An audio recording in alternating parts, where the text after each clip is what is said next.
Welcome to the Intercut podcast channel, live from the 2024 Sundance Film Festival, where we go over the latest in movies, TV, and entertainment that people can't cut away from. A little harder to do that when I'm holding the mic in my hand. Start taking. I'm your co-host, Zachary Shevich, and joining me from our Utah ski chalet, ready to ski in and out of your hearts, it's Amanda the Jedi and Arturo Zurita. Ooh, that was nice. I liked that. Yeah, that was good. Right into good, your right? heart. I wasn't sure if we were going to get the gutter one ever since that happened the first day. And it got What destroyed. gutter? What gutter? Yeah, Don't what exist gutter? anymore. Let's not tell our Airbnb host. We are back in Utah. It's year 6 of Sundance for us. Year 5 of actually traveling out here. Year 4 of being here when there's actually movies playing here. Shout out to the Harry Potter No, house. other way around. We've been here for 5 years. It's the 6th. Sundance they only did one skipped year, didn't they? Or was it 2? It's the 4th time we've been here when there's actually been screenings here as well. Yeah, 2021 was virtual, and then 2022 on the way over they told us, "Thank you for packing your bags." Yeah, you're it's right. Virtual. Yeah, glad you rented a house, but That was nice. It was fun. That was Second fun. That was year fun. It when was it's a an good year. election year. oh geez, yeah. Third when the snow is fluffier more than usual with the degrees. All the MLB stats. I feel like weather-wise, it's been kind of a nice Sundance. It was good. perfect. It It's was been good. everything you needed. You got your snow. You got your little bit of blizzards. Sometimes it was cold. Other times, Because you Nice don't. and nice it was and breezy. Those high schoolers were crazy. dude, they were They were in wild. shorts in the snow. Yeah, I don't want to understand how the locals They're do built it, but you do kind of want there to be some snow while you're out here. Yeah, if for you're sure. going into the mountains and It hurts when you come out after like 2 hours screening in the dark, and then all of a sudden, it's like the brightest thing. Everyone says bring a coat, bring Mittens, Sunglasses, and everything. gloves. You need sunglasses Oh, yeah. for when you get out of these Sunglasses. screenings. Yeah. But other than that, I mean, it's been in some ways a return to form, and in other ways, Yeah. we're seeing the continued evolution of the Sundance Film Festival. You know, there's been a lot of really exciting movies, and there's been some things that I think we've had frustrations with coming into this year's festival. Sadly, How are you feeling? We're on our last day of movies. We might still get a few straggler screenings. we're gonna get here and another there. 20 in there. But yeah, just we're almost wrapping this up. Are you feeling positive about this year? A little bit down on this year? Amanda, why don't you start us out? I feel like it was a really top-heavy year, and even that top-heavy year isn't quite comparing with last year. Like, there's stuff I saw last year that it carried right through the end of the year in my top 10 list. I don't fully know if I've seen anything like that this year. I've had stuff that's sticking with me, stuff that I'm really excited to visit again.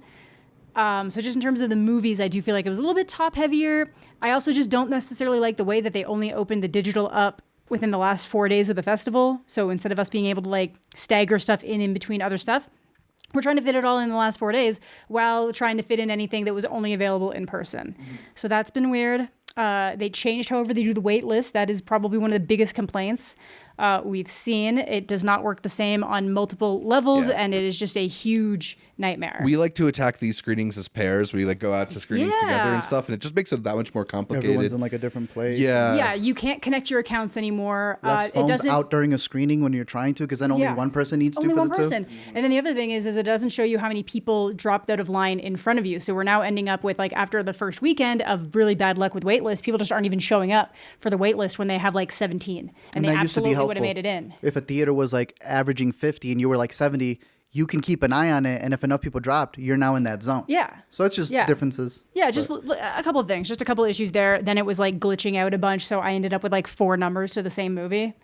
Like that should never happen. So We also ended up, you were talking about the digital screenings being delayed for kind of the back half of the festival. I found that after the first, couple days, we were looking for things to fill our schedule. There were sometimes like gaps form because there's just nothing that you're particularly interested in or that you can even get into in certain slots. You already have it scheduled for a just later gonna day in double the up. festival. Yeah. Exactly. Yeah. And so I went from trying to figure out what to do with my schedule on the 22nd and the 23rd to having more movies than I had time to even watch from the 24th through the 28th. So I think we all still ended up with a pretty decent count. Yeah. I got to 50.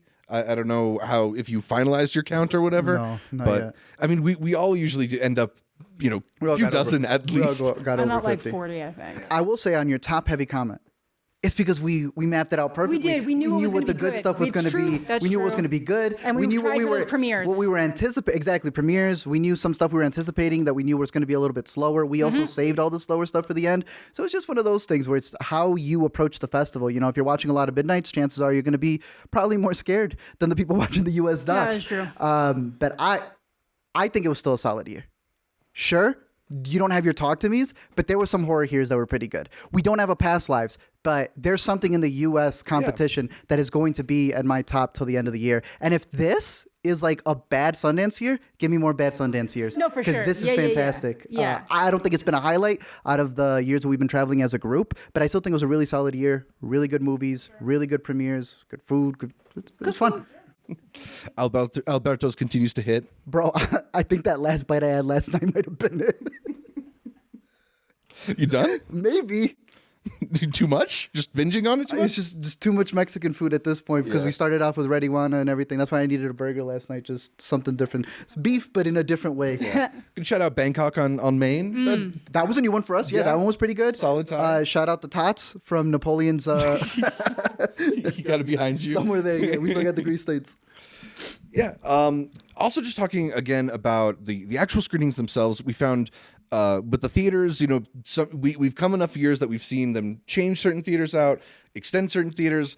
This year, the Eccles, which is usually the main theater, they stopped screening halfway did. through. Midway through the festival. Which is a little bizarre. Because we had a really good place right next to the Eccles. We really did. Didn't really work out. There's just some differences when it comes to this year's fest, but I still think overall it was a solid festival, and hopefully a solid festival for those who were at home, because as much as we love to come and it's a privilege and it's awesome and we get to see some exclusives, I think the best thing that they've done is made it virtual, because a lot of the people we've met this year got a taste of it just by going to the virtual festivals, by being able to check out a movie online, and they kind of get the gist of it coming in here. And yeah, some people may not get the chance to come in. It is expensive to get here. It is a lot of energy to be going up and down all of these places in the snow, and being able to attend virtually and have some of the best movies that are going to be on this top 10 list available for y'all at home, I think is a really cool thing. That one of the best festivals is still doing. It continues. Yeah, we hope it continues. I hope. Yeah. I hope. We'll see. I think one of the things that we noticed is that they kept including the Q&As, which was That's a very holdover nice. from virtuals. Good call. Yes. Although the qualities on these Q&As is That's how you could tell it's like a be desired. last minute addition. Hire us. We'll get something going here. I can guarantee you. yeah, I guarantee you our videos. We're already of Q&As recording are better some of them. than theirs. Yeah, Yeah. like my Love Lies Bleeding Q&A is absolutely better than whatever Come they on, got. you're front row. I You're was not front all the row. way in the back, I was back. like, wee. with my C20. That's what I said. I'm like, it looks like somebody just strapped a C920 to the Yeah. Raptors, put auto on everything, And then just let it waited, rock. yeah. Just let it rock. You see it begin with a white sheet of paper. So I'm divided between whether or not I feel like Sundance is putting in that additional effort, hoping to continue this online program, or if it feels like they're just Yeah. sort of doing what We they get the can. recaps this year Yeah, either. the recaps also. So yeah, I mean, it's an evolving festival. We'll see what sticks around with next year. And I would just say the online's a really good way for them to make more income. And if like income's a thing, you can get money from people all around the country that would never come here. And I would say publicity too. Publicity, Even if you were too. making, I think a lot of people are talking about this festival more, especially on that second half when you've had all that hype the first week, and then in the second week, everybody else gets to. Yeah. You get like a new. Everyone's seen it here, but you get a whole new cycle of people to a new to round now of view it. Yeah. people talking Of about opinions and and stuff, and like I that. Yeah, I so- thought that's been cool the last 2 Yeah, years. it's been cool. Yeah, and we hope to see that continue, because we really do love being able to share as many of these movies with people as possible, and getting to hear back from people about what movies they loved. We want to talk a little bit about the movies we love. We are doing our top 10 films of the Sundance Film Festival. These are set in stone. You're not allowed to change your mind. I know Oh, we're no. catching freaky tales later. It doesn't matter. You can't say it. You can say I've you already saw seen it. I've already seen it. It's We on my can't say list. it. so. We'll come in a weird anthological way like the movie if Freaky Tales does blow our minds, but it really is one of the last ones. But yeah, I we talked about how this year might have been a little more top heavy. I definitely feel that way too, in that like there's some movies that really, really hit for me. And then I think the like 6 to 10 section, I've got about 10 movies that maybe could Really? sneak in Yeah, there. same. I have a but- lot that are very much in the same position, and I don't like. I'm just kind of like freeballing it. Fewer movies that I'm like, I have to champion this movie on the pod more. That like I'm enjoying talking about these movies. Yeah. So Y'all have any honorables? I got a couple. Do you want to do those before the one? I feel like my honorable is going to be Might on be Zach's something that's list. there? Okay. Yeah, so let's do the honorables before we get to number 1 on each of our lists. But I guess we could start off number 10, Art, if you want to get us going. Look, I got something that's disgusting. It's vile, and one of us almost didn't even want to leave the Airbnb to see this one, Oh, but we got God. her out the door. And hopefully it was worth it for Sasquatch Sunset, a movie that was pitched to us as nothing but poop, vomit, secretions. shit. Yeah, like the weirdest stuff, and that there was no dialogue. Yeah. So that was one thing that we were kind of intrigued by, because it was also starring 2 actors that we really like, in Jesse Eisenberg and Riley Keough. Keough. Not that you'd know. I didn't know who was who till the ending of the movie. I did. I swear to you. I thought figured that it was that out. guy. Then y'all told me who that guy was. I was like, really? Okay, so then it's this guy. Really? Okay, I then it's pegged this guy. Eisenberg by the eyes, Hey, I'm telling y'all right now, and we Keough need... was the only girl. It was the only girl. that made it but it easy. was at one point where I wasn't sure. I know, Something it was took hidden. early. Something was tucked. It is somehow the most vulgar film, and yet a family film. Yeah. It is so innocent yet vile. It is literally just these Sasquatch people Yep. surviving. I would argue that there is dialogue. We just don't speak. Yeah. Oh, yeah. There's dialogue. It's But I just, think you'll understand well, it some after of a it while. you get. I know exactly. All I know what. is we left the screening, right? And there were moments through it where people were walking out. There is one defining moment. Yeah, I mean, the pissing and shitting and all the things that Literally you're talking pissing, about, there shitting, is like crying. a particular crowning scene. with a lot of it. And that is the moment that had inspired the most walkouts I've seen at a Sundance. It was like a line. Yeah. A row Yeah, just yeah. got up and Row left. got up and left. as they're leaving, it's like we were cheering their exit because the rest of the theater was cheering like crazy. We left the theater and there were boys. Sasquatching? Like, whooping. whooping to the bus. It was crazy. In It the was like a style of a concert movie. experience. Yeah. Some people are going to absolutely hate it. I get that. Oh, yeah. I appreciate the commitment. This is like Planet of the Apes level. Yeah. When it comes to the costumes, Sasquatch Sunset It's at also my like number 10. very somber. If you Yeah. actually really It's beautiful. consider what it's dealing with and like how it's progressing, it's like very depressing. Yes, Yeah. agreed. No, And they just don't know enough to be depressed. even know it. Exactly. Yeah. Yeah. It's very much like an animalistic movie. It's Yeah. sort of about primal urges and also just like communing with nature and existing off nature, and Yeah. then the interference of people with nature and stuff like that. So I think there's actually like a lot of really interesting There's a things. lot lot in going there. on there. Yeah, even if it is ultimately like kind of a funny, Yeah.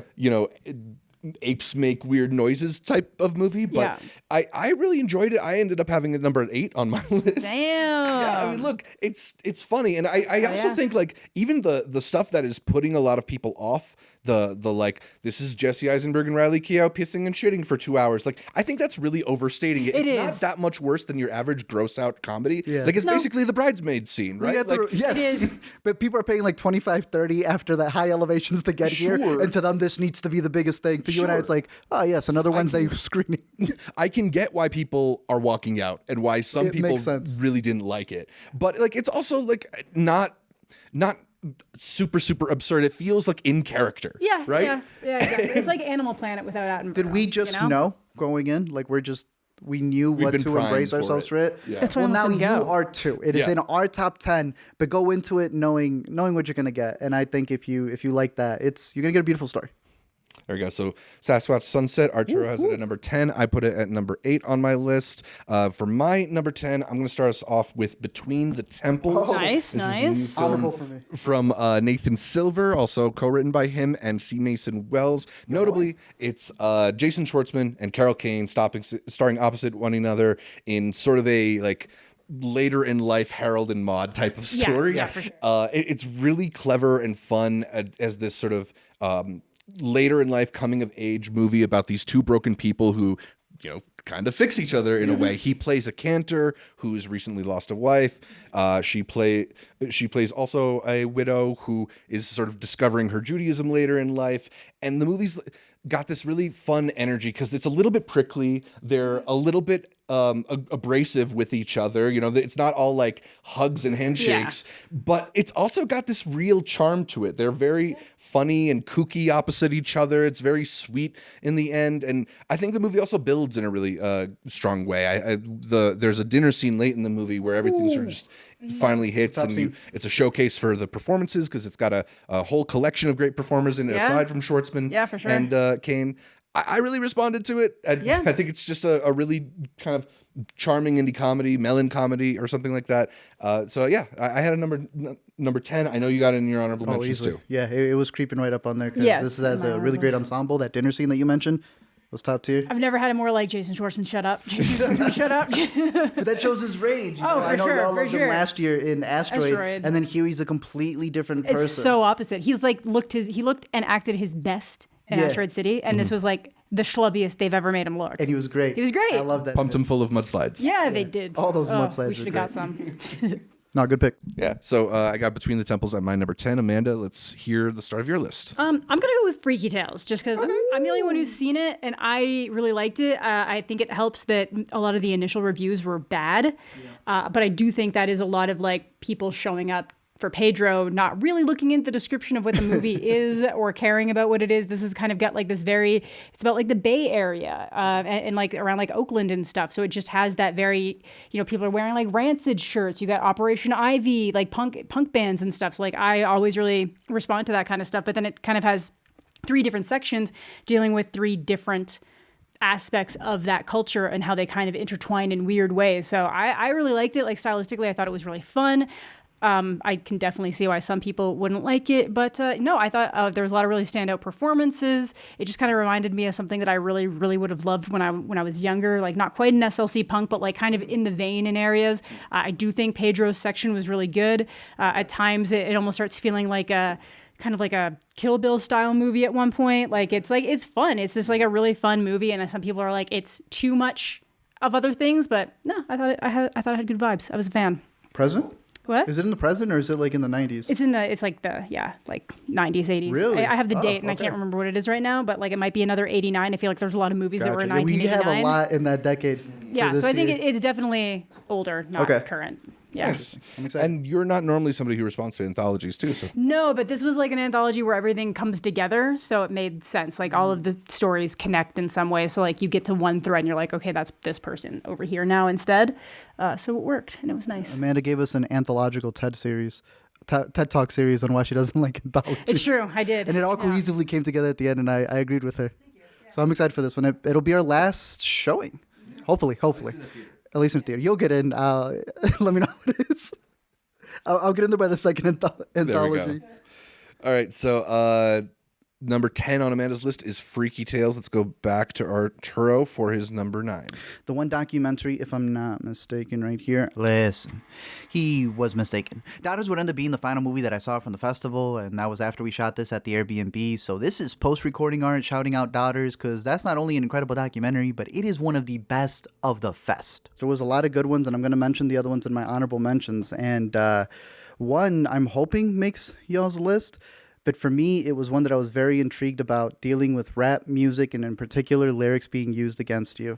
As We Speak is a documentary that comes from filmmaker J.M. Harper, who has edited some really good stuff in the past, very rap-centric in the Sundance short, Don't Go Telling Your Mama. Yes. He had helped edit Genius. Here, the way that he's able to put the lyrics for the artists that he's following, genius. The specific cities that he goes to understand the roots of why people rap and honestly just vent the way that they do using this art form was beautiful. I also like that he doesn't stray away from the fact that, some people are snitching on themselves in these lyrics and gets to the root of where that comes from. I think it was a fantastic documentary, some really good talking heads or really interviews that he was able to do. And I thought the style of it, having the subject who he's following, the rapper, almost do recreations was really interesting. And then again, the editing still on point here. As of right now, it is my favorite documentary and makes my number 9 spot as we speak. Keep it on your radar. Nice. Yeah, that's one that I think we were really anticipating Hell yeah, coming in bro. as well. And yeah, it dives into a fascinating subject in a fascinating way. I think it's got some stylistic flair to it too that just gives the documentary a bit of energy. The history on the drums? Yeah. That was, whoa.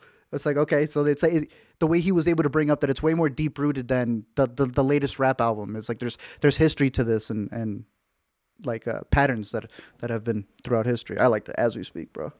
All right, so we got As We Speak, number 9 on Arturo's list. For my number 9, I don't think this is going to make Arturo's list, and it definitely didn't make Amanda's. I have In a Violent Nature. This is a really Definitely not making it. That's not on my list. It's not here. this is a really interesting new horror film that was in the midnight horror section. boy. That's coming from IFC Films and Shudder, and Yes. hopefully not too long. IFC Films. That's the special one right there. Yeah. And it does this really interesting thing, and it's essentially like you ever go to a restaurant and they serve you like a deconstructed something, like a deconstructed Yeah. PB&J, Yeah. and it's like This is your Aline of horror. yeah, exactly. The Alinea, it's an Alinea approach to the Friday the 13th franchise. Boy, was it deconstructed. Yeah, because it really strips down the idea of this almost Jason-like killer, this like big, lumbering, almost like zombified kind of slasher. Literally, Jason. Yeah, who chases these John. kids in a remote area, right?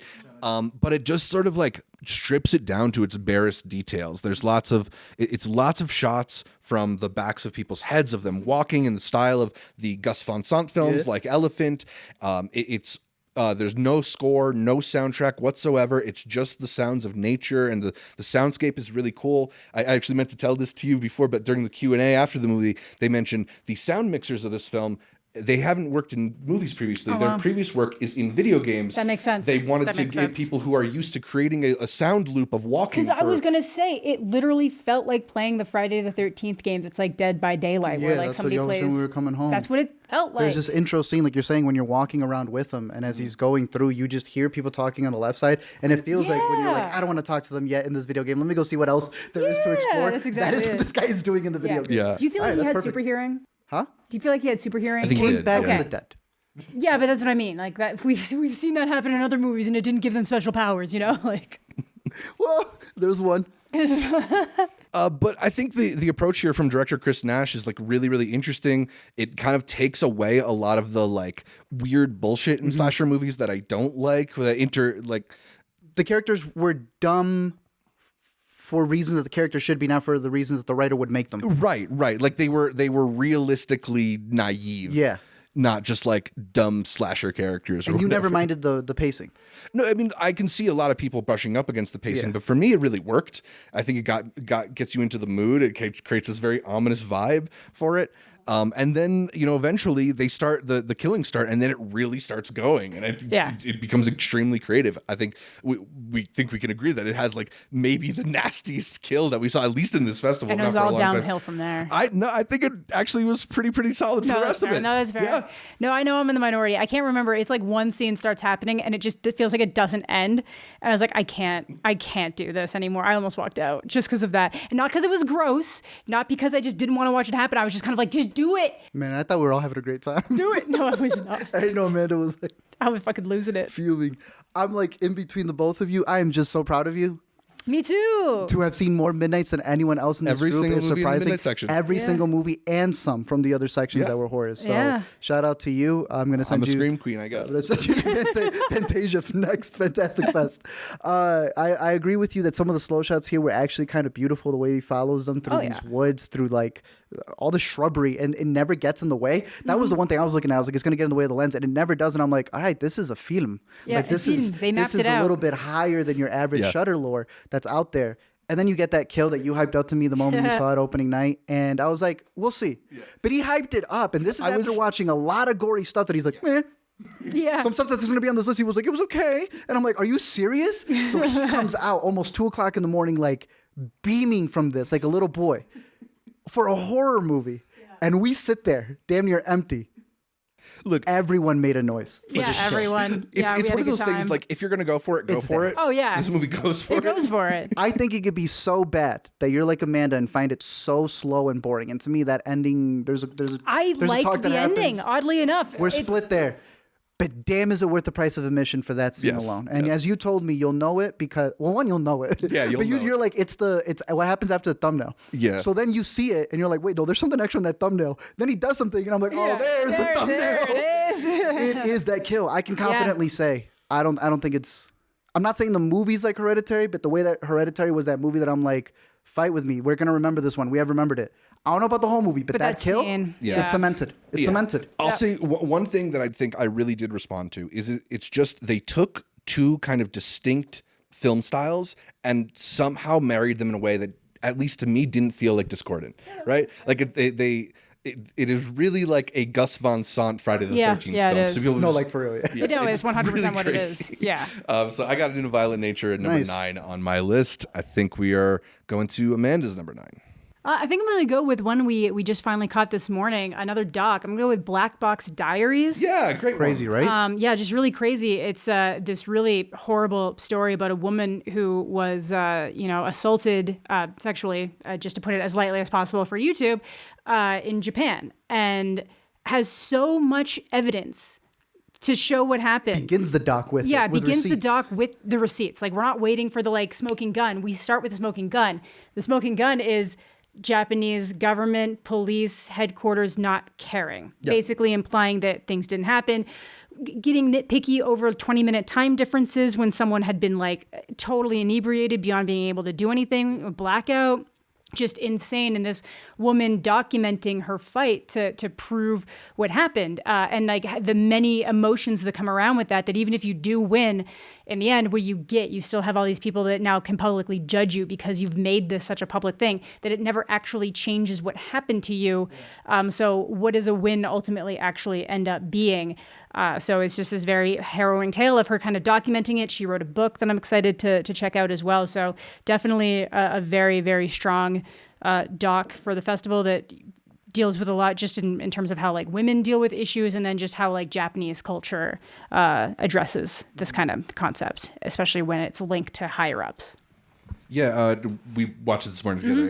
It probably should be on my top 10. Maybe I'll just make it in one of my honorable mentions. I just forgot to add it at the Yeah, end. so As we we were- spoke to, but you have so many of these that are, because she's also the director. She's also the She's director. compiling all of it together. There are many ones where people will set up a doc and they'll be like, all right, intimate moment with my father.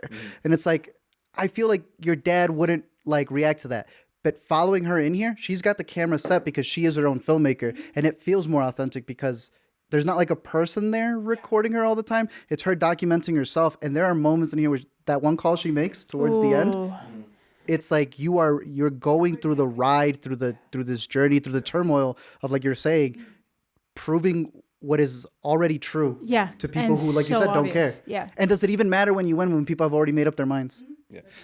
Journey is an apt way of describing it too, because you really do go through a long time with her. The incident happened when she was 25, and I think she's 33 by the time the documentary ends. But it's not just a journey with her, but a journey through the people that she's interacting with, right? There's this one investigator who she's speaking with throughout the film, and at first he's this huge obstacle, and then you see as time goes on how he sort of starts to realize what side he should be on, who he should pursue, and it's really interesting just to see that her perseverance, being able to maybe not collapse the system, but break it down a little bit. And, for a film that is about such upsetting things and is about, a thing that can't be erased, that was awful, it still does have her victorious, and Yeah, it's absolutely. her Yeah. able to, her perseverance really causing a movement in ways too. So Yeah. I think there's a lot of triumph to take away from the film, even as there is still a lot of pain to be taken away from the film too. absolutely. Yeah. But yeah, it is a very stunning documentary. And Yeah. one of the best we saw here at Sundance. It's also very lighthearted. That was one thing I know the editor Yeah, was there's saying. yeah. It was you're really surprised you're cutting this stuff up, and it's it's a testament to her as a person. They didn't want to cut it out to keep it more serious, or that's who she is. Right. And it's that should be the approach, and that should be the example people are seeing from her. So. Yeah, that a victim is not just their pain, that a victim is still a full person who can have moments of joy and then also have moments of panic Through and and pain. through. What a crazy, to become a journalist and then be I may not be a director for sure, but I'm going to direct the movie that's covering my case. Yeah, absolutely. That's raw right there. Black Box Diaries. Great pick. Yeah, so Amanda's number 9. Let's go back to Arturo for his number 8. All right. My number 8 is a movie we were highly anticipating from the premiere section that stars a dethroned queen. I'm sorry to say. Look, she wasn't in it for too long, but Aubrey Plaza is still very special in our hearts. She just, had a little bit of a hiatus this year, not being in so many films. But nonetheless, she still showed up for My Old Ass, which is a movie where a young girl decides to try shrooms with her friends before she moves on to college and have her whole world completely change. So she gets a visit on this trip from her old ass, the older version of herself who gives her a little bit of advice, some warnings.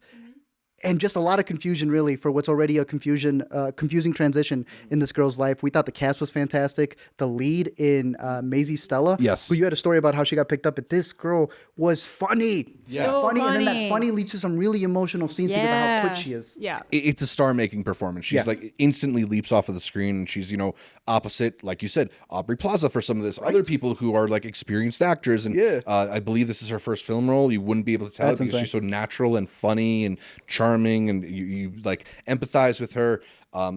She's really excellent in this. I think for people who still do have a connection to that really interesting time in life where you're in that transition between being a child and an adult. Like there's just a lot to take away from it. I think we're all sort of in between where she was and where that Aubrey character is, a little bit older, and we're all able to look back on our past with a bit of just wanna be the nostalgia. kid with the glasses. Right? Yeah. The little brother putting up posters.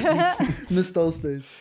So I think, there's a lot to connect to, and I definitely, I really, really felt this film strongly, not just as a very funny thing, but also just as something to make you appreciate certain elements of your own life more. And It's emotional. yeah. Not as profound, we would say, as her last movie. Megan Park did The Fallout out of South by, which I think we collectively feel is the better movie. But this one was really fun, and it still has that heart to it, especially towards the end, where you use this mystical, magical, drug-filled aspect of the movie, the route that you're taking, and you get some really cute moments, in my opinion. So I had to put my old ass. I think it's gonna be a crowd pleaser when it comes out.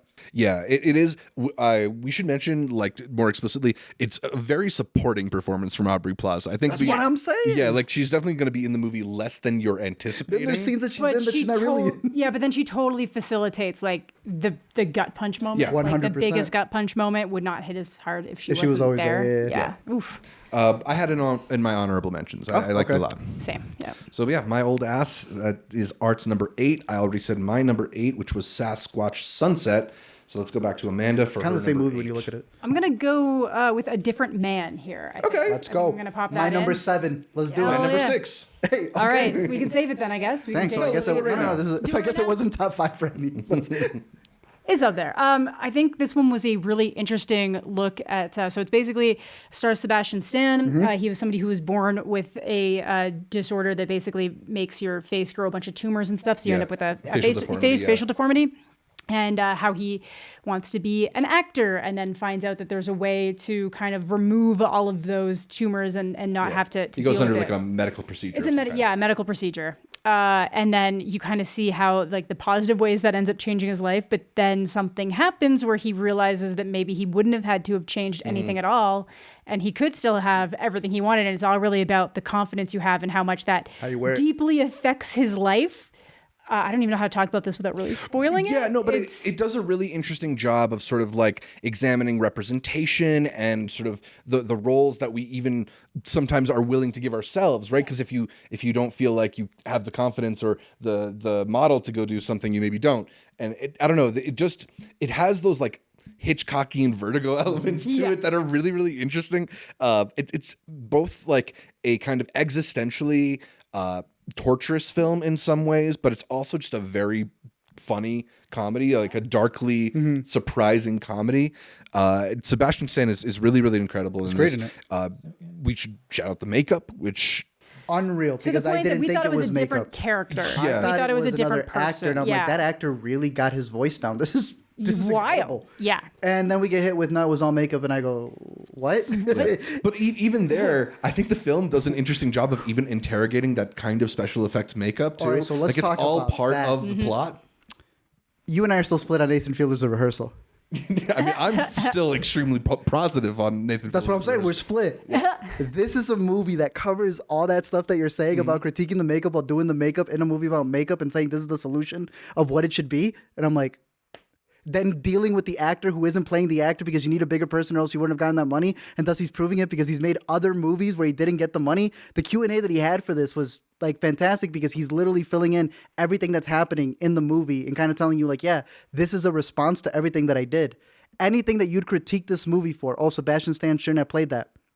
Yeah, y'all didn't watch the last one. Now he did, and look at how packed this place is. It's so smart in that sense that I'm surprised it didn't make my top 5. That's how strong I think the rest of the festival is. I think this is going to be some people's favorite movie of the year. And if you're a big fan of A24, I don't get any more A24 than this. Maybe. You know, that's maybe. actually I hate that. I understand what You're you're saying, I know, right? You hate it, but it's true. It is very neon, very Teton. Yeah. It's exploring a lot of really fascinating ideas. It is a very rich film. I feel like some of its conclusions, I'm not so sure, are as interesting as its questions, but it's still like just a movie that I haven't been able to stop like It's gonna be considering. better. Yeah. So yeah, I mean, look, I got it higher on my list than yours. I got it on my number 6. I honestly feel like if I had seen it, My seven, bro, that's come fair. on. I feel like if I had seen it before something, because there's just other movies that are like fully occupying my brain Yeah. still that I want to revisit. That The other ones are just better. It's a good year. I'm telling it's you, a good year. It is. Also, shout out Adam Pearson. He was the one who was Yeah. in Under the Skin. Yeah. He was also in the director's previous movie as well. Yeah. And the charisma this man comes in with was fantastic. Mm-hmm. Loved it. This is one of 2 films featuring Thank Renate you. Reinsve. Mine's- And I think we think it's better. This not one's till even it better. ends. Yeah. It's definitely better. She is going full English. She was It's definitely fantastic in this movie. Yeah. Really intriguing film. I'm hoping people liked catch up it. with I it. liked it a lot. I think this is a movie that's going to not do like very well on its initial release, and then there's going to be like a bunch of people on Letterboxd who are like, "This movie's actually one of the best movies." You know, like it's going to get like a bad cinema Yeah. score. Oh, I hope it smacks. Damn. Yeah, but A Different Man, great choice. One of the most interesting films we saw at the Sundance Film Festival. I think we are back to Archer for number 7, which was A Different Man. Mm-hmm. So back to me for my number 7, which is going to be Presence. This is getting the bad cinema score. And then the love Mine's afterwards. that's my number 5. Okay, cool. They told me there was one thing to look out for this. I'm sitting second row. 10 seconds in, I go, got it. This is And a I'd really still interesting argue film. it's good. This is a really interesting film. I liked it a lot. From Steven Soderbergh, who is taking an interesting approach to the idea of like a haunted house style movie.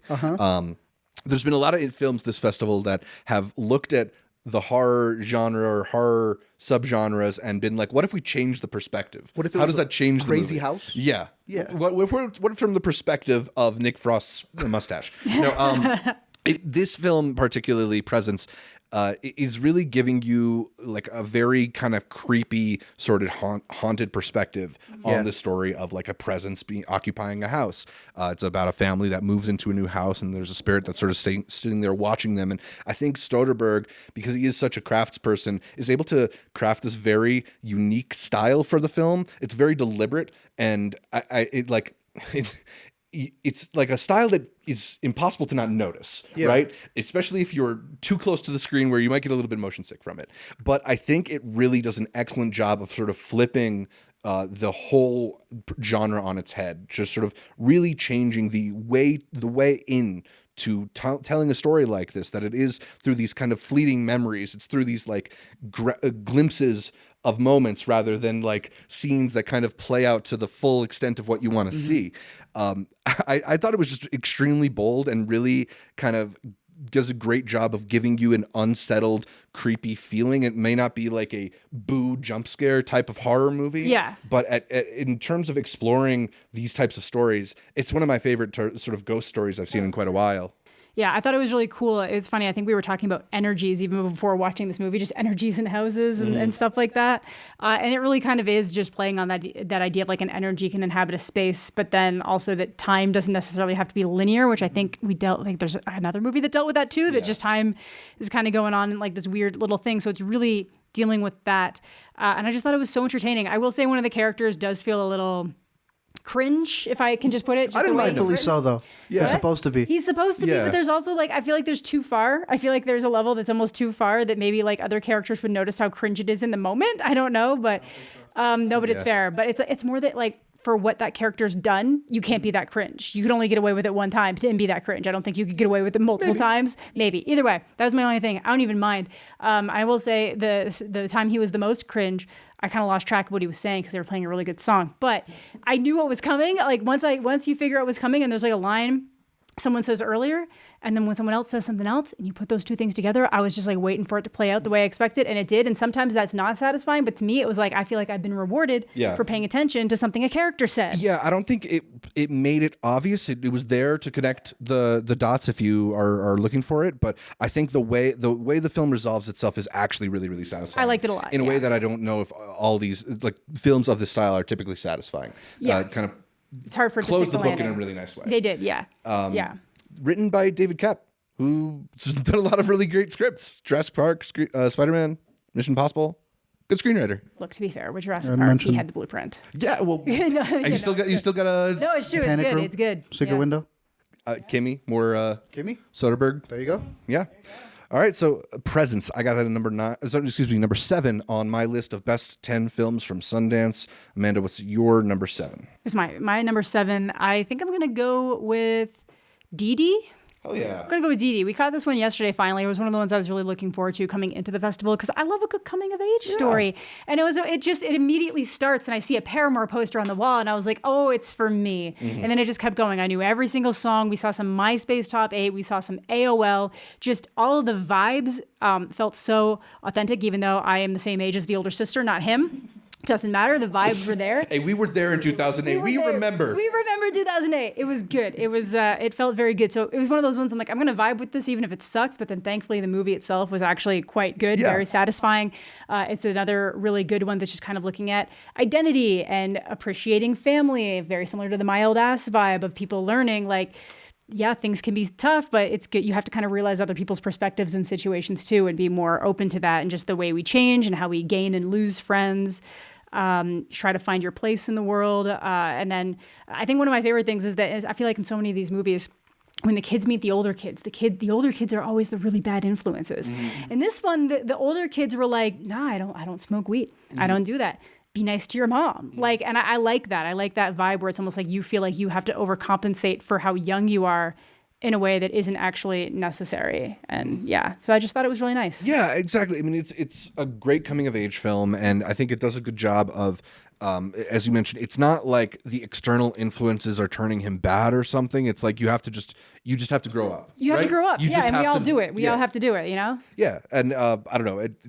I think it really handles the ways that growing up is scary but exciting, but also really hard to figure out in a really well executed package, because it's like he's just this really sweet kid who is trying his best, but he doesn't have a pathway for him, and he's carrying his own sort of embarrassment over who he is and how he exists. But I don't know. I think it's just really, really beautifully told. It's also, as you mentioned, one of those movies that is so firmly placed in a time that like I just get these very visceral flashbacks to it, like things like the chatting with the smarter child aimbot. Yes, the smarter child aimbot unlocks a portion of your brain that you forgot about. And being goofy in front of webcams because we had just first got them, and none of this like being sexy never would have ever occurred to us at the time because like what is that? It was just really nice. It just felt authentic, which is a thing that can be thrown around easy. And it didn't feel like they were just throwing in references for the sake of having a bunch of references thrown in. It felt authentic to the time period of like, these are the things I remember loving when I was 13 in 2008 or like 14, and then putting that in the movie. Yeah. The director spoke afterwards in the Q&A about how, he was trying to capture what life was sort of like, and we spent a lot of time in that era just like sitting on the computer. The screen life technology didn't really reflect that era back then, but now we can, and it really like the feeling of like sitting on your computer and receiving DMs and that sort of like altering your social situations. Like it just, I think it captures that really well. Like Searching just a couple years ago was the next category. Now this is like a whole ass searching movie. Yeah, but and it's just regular. It's been normalized since then. But this is such a time period that's hard to. I think it would be really good to see something because it's. This was when you first realized, and maybe didn't realize, that somebody could ruin your life by knowing your password. You didn't think, oh yeah, sure, you can have my MSN password. What are you gonna do? Talk to a bunch of people as if they're you and ruin your life? Like it's So shout out writer-director Sean Wang, who we've shouted out before because they made the 99 White House short that's now Oscar nominated. Rooting for. Isn't that crazy? Yeah, but Wake up, get an Oscar nomination, premiere your movie at Sundance. He's like, I'm 29. Decent. But this is also the story that we try to talk about a lot when we talk about those shorts, right? Because sometimes those shorts are introducing you to the next filmmakers you're going to like. And it just so happens with Sean that it's happening like immediately. Yeah. So hopefully people get a chance to check out Didi. You had it at number 7. I put it all the way at number 4 on my Nice. list. I liked it quite a bit. We might hear about it again. Oh, yeah. But let's circle back to Art's number 6. I think we're at. 6, yeah. I got my spotlights in here. 2 movies that y'all saw at multiple festivals prior to me. Oh, gotcha. Finally got the chance to see them in Hitman and How to Have Sex. So 2 H's over here. Hitman we have a whole H's, video very for, different. and I think would definitely be the one that's solidified right here at number 6 because this was everything that people have been raving about and some. Richard Linklater knows how to blend genres like a master. And he's got a dude who he's been working with for a while, I think firing on all cylinders as this pretend assassin, a pretend hitman who's trying to stop other hitmans who then maybe becomes a hitman. Yeah, Glenn Powell, you're talking. Glenn Powell is incredible in this movie. He has the charisma that people have been seeking out for a movie star that they claim no longer exists. What was his lead as well? I'm blinking over here. Adria Arjona? Yeah, Adria. I don't know. Adria Arjona. Fantastic. Yeah, I don't They know. have the scene in this movie. do. It got picked up by Netflix, but if you can see this in a theater, do so because it is incredible. Whereas How to Have Sex is picked up by Mubi, and you may need to watch that at home. You might. It's because probably, that, was as y'all told me when y'all saw it from your respective festivals, that is a tough watch through and through. But it has some of the best young performances of the year as these girls travel abroad and end up in a scenario where they start questioning everything that happened as it's happening as well. So both movies that I would have here as my spotlight category. Nice. Yeah, I mean, I thought How to Have Sex was pretty fantastic when I saw it back at TIFF. It's subtle. Like it. It's very subtle to the Yeah. point that, like I said, if you remember from the con video, we had a grown man arguing with 5 women on a bus ride back. That should have been to the center the area. flag in the field already. Yeah, literally. How and without spoiling the comment, how would she have fallen asleep that fast came up, and it was literally just 5 people being like, why would that matter? What's the difference between being asleep and pretending to be asleep? You know, like heated. But I think the thing that is really commendable about it is the way that it just sort of feels so unadorned, not dramatic. It's just kind of like stripped from life, and a lot of things are underplayed in that movie in a way that just makes it feel that much more real, makes it feel that much more effective too. So shout out to director Molly Manning Walker, and also you were shouting out Mia McKenna Bruce, who Oh, she was fantastic. kind of is like mini Florence Pugh in that movie or something. She's so she's great. incredible. No, yeah, she's really good. She's in so it. I thought you were good. going to say that Richard guy as the other director. He's coming up. But no, yeah, she was good. All right, so a duo of films that premiered elsewhere at Arts number 6 with Hitman and How to Have Sex. I think I talked about my number 6 already, which was A Different Man. So let's go back to Amanda for her number 6. I'm gonna go with Thelma. Okay. I had such a good time with Thelma. This is it's like a movie. This poor grandmother falls for the, your grandson's been in a horrible accident, needs X amount of money to get out of jail because of what they caused. So now you're both worrying for their well-being and the fact that they're in jail. And it's fake. And then, you find out it's fake pretty fast, but by then she's already made her way down to the post office with $10,000. And this becomes her journey of getting that $10,000 back because she is sick of people treating her like she is ready to be put out to pasture and wants to be useful. For a variety of reasons, and it's really nice, and you kind of get a nice character arc through her and Fred Heckinger's character, who is the grandson, because he's kind of has to almost on the opposite end of the spectrum, where his parents are kind of treating him like he's also someone who can't function and handle themselves, and him having to learn that he can take that step out. They baby them both. They baby them both. It's like the horseshoe theories that when you're really old and really young, you're kind of like more close together than when you're in the middle, and like they're taking that to the extreme when he should be well outside that horseshoe ratio. But yeah, I thought it was really fun, really delightful.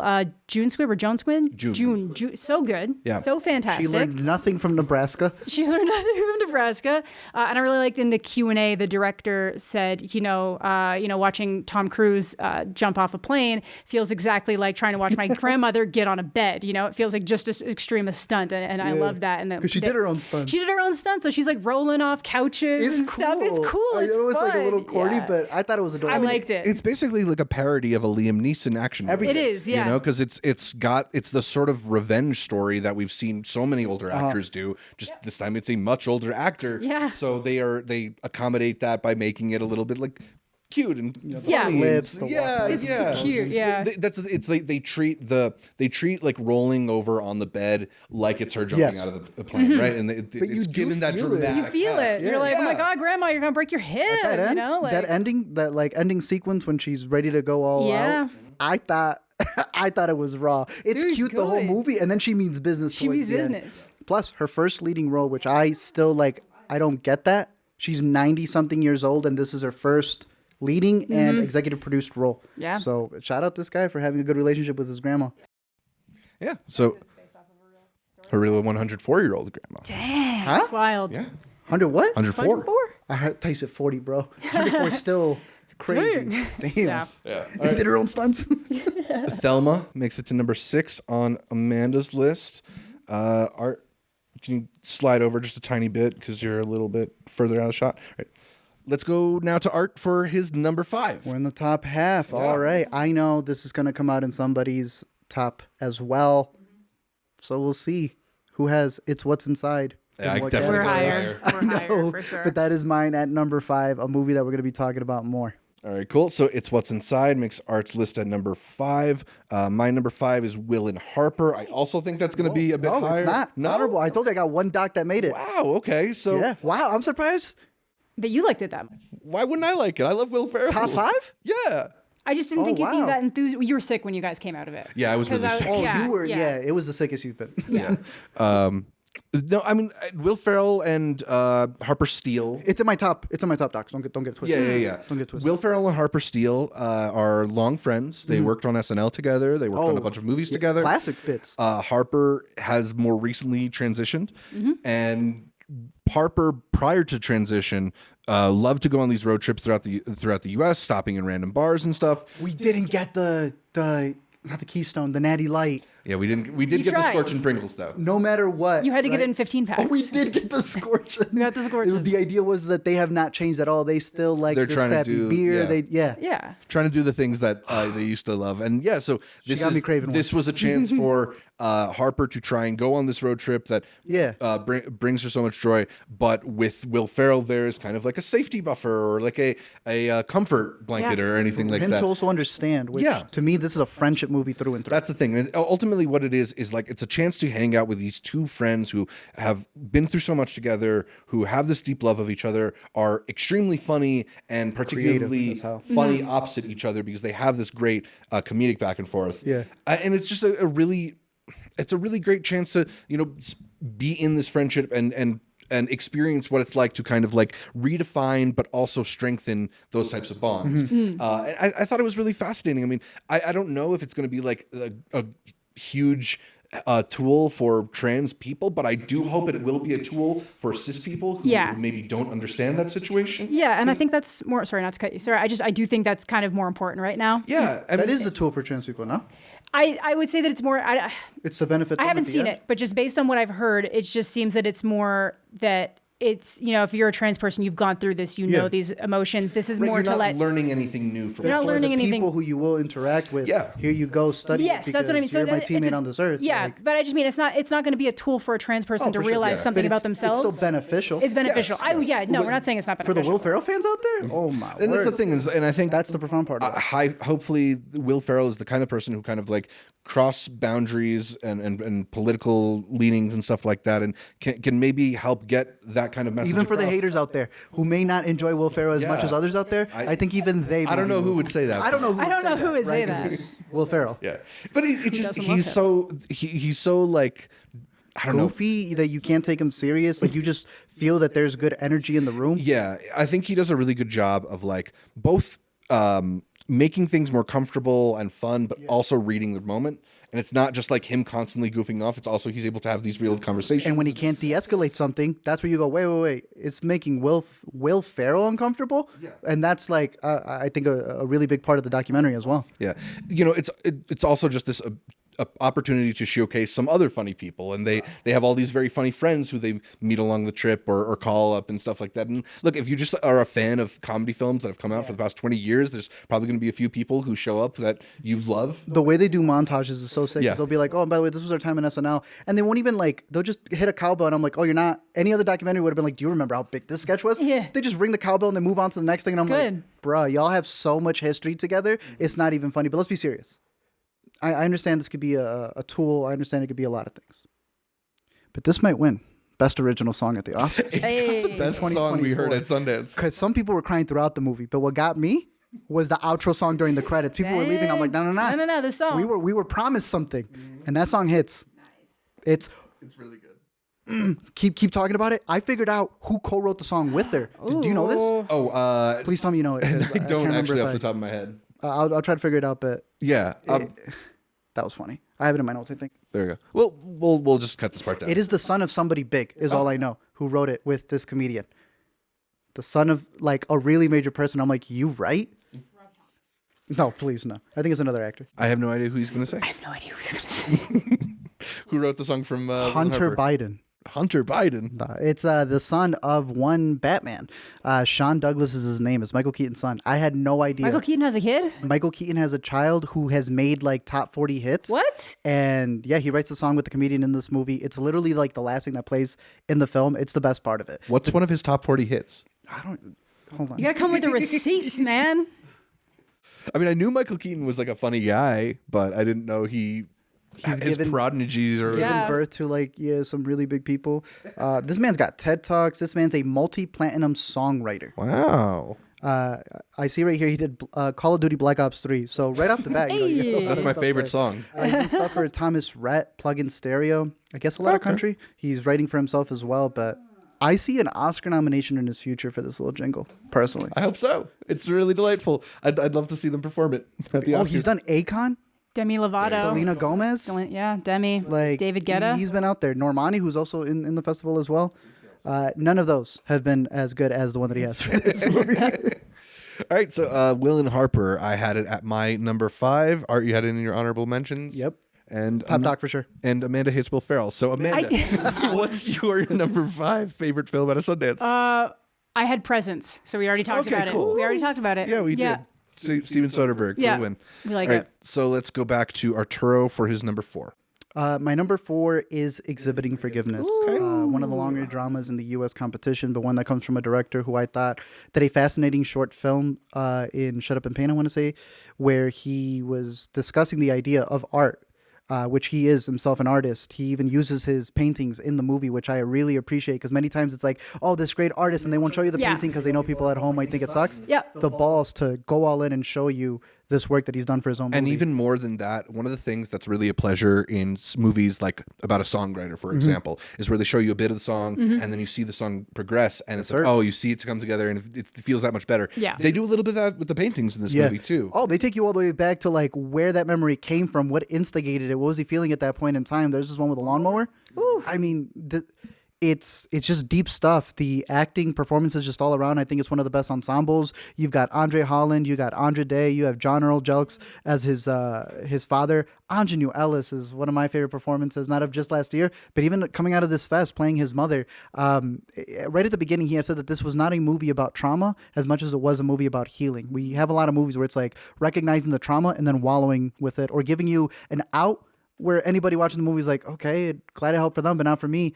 This is like a step-by-step of seeing where the cracks are and how to fix that foundation, showing that it was also his father who had his own turmoil that came back to bite him. We had mentioned a documentary that came out of South by that I had put in my top, Great Photo, Lovely Life. This is great painting, Lovely Life, to that degree where everyone thinks like, oh, he had a good upbringing because he's here. What could he have come from? And I think seeing this artist, as it comes from a director who's also an artist, who's made a short about how he feels his art is being sold to rich people and his own family will never be able to see it. This is just, once again, him realizing that movies are the most accessible way of putting your art. That one painting, you can get 24 frames per second and showcasing what he thinks is really important out there. You know what this reminded me a lot of? To wrap up, do you remember the movie from last year of the guy who goes back to Detroit after being in Hollywood? Oh, shoot. Yes. Was it To Live and Die in L.A.? Yes, To Live and Yeah. Die and To Live and Die and Live. There you Yeah, go. to live and And- die there you live. go. Yeah. Another very similar thing of realizing that you've made it, and it's like, but I'm still dealing with so much other stuff back home to be selling this how many 6-figure, 7-figure painting. A profound, very beautiful film. I hope people get the chance to watch it. This is one I definitely want to revisit. I was kind of working while we were watching it, so I could. It was also long of the day. This is the second half too. Yeah. Where we were Yeah, again, 35, 40 films in. yeah, sometimes we're like really trying to pack in films, and the quieter dramas I think lose out in terms of our ability to properly focus on them. But this is a really beautifully told film, and fantastically acted. Andre Holland in particular, you mentioned, but he's such a phenomenal actor. He's underrated, to be honest. Yeah, with you. very. I mean, it's because he takes a lot of understated movies like this one. You know, he hasn't had like that huge splashy role, but he's so good whenever he gets a chance. So, yeah, great pick. Also produced by Derek Cianfrance. So I'm gonna be doing trivia later with these two here. They don't even know about it, but that may be something on the pop quiz there. But one of the better producing that we've been seeing here in terms of being able to get a budget and the project ready for a filmmaker to go all out. Again, at 122 minutes, told a story through and through. Shout out Titus Gafar. All right, number 4 for Arturo is Exhibiting Forgiveness. I already mentioned that my number 4 is Didi, which Amanda picked earlier at number 7, I think. So let's go back to Amanda for her number 4. My number 4 is definitely higher on your list. It's A Real Pain. Yeah, I think that's we were gonna both be- going to talk about that Yeah, later. Okay, yeah. So we can get into the top 3s now, or do you want to do our honorable mentions? No, let's do the top 3 right now because you just had it at number 4. It was a little bit later for hers, but Didi was a standout There we of the go. festival. We should have seen it in a theater. We should have. I wanted to. It's just was hard. You have to pick and choose Didi as well as like Pony Boy and several other movies were on the same premiere blocks as other bigger stuff that we were able to score tickets That for. you weren't going to be able to watch at home. You just have to make these decisions. But damn, a good movie's a good movie no matter where you watch it. Didi is excellent. I actually had Exhibiting Forgiveness above. And then I'm just like quoting things about Didi that Yeah. is just going to live on forever. Yeah. This is a movie that we were talking earlier that the way that it's edited really puts you into the time period. It came from the editors of Missing. I think they were the nice. same Sundance class as the Searching people. So it's like That makes sense. the energy, the DNA, it's all in there. The performance from the lead, Isaac Wong, who was in Good Boys. Yeah. Fantastic in that movie. My man had a growth spurt. Yeah. And he Very different kills it. performance. Yeah. Oh, he's So so good. good in this. His mom's really good in this, and it's just Yeah, that like all the around, shot on her face at the end. for sure.